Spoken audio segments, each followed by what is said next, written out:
ఎగువన కురుస్తున్న వర్షాలతో గోదావరి జలకల సంతరించుకుంది. ఆగకుండా కురుస్తున్న వర్షాలతో భద్రాచలం వద్ద గోదావరికి వరద ఉధృతి పెరిగింది.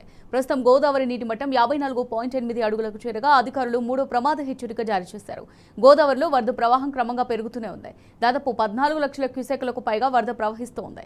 దీంతో లోతట్టు ప్రాంత ప్రజలను అప్రమత్తంగా ఉండాలని అధికారులు సూచించారు.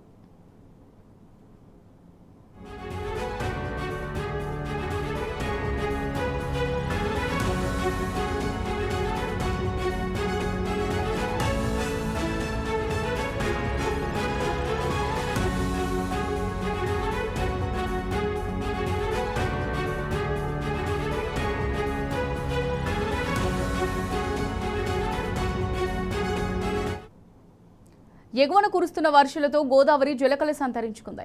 ఆగకుండా కురుస్తున్న వర్షాలతో భద్రాచలం వద్ద గోదావరికి వరద ఉధృతి పెరిగింది.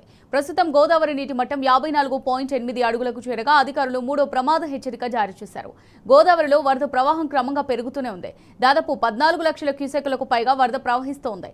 దీంతో లోతట్టు ప్రాంత ప్రజలను అప్రమత్తంగా ఉండాలని అధికారులు సూచించారు.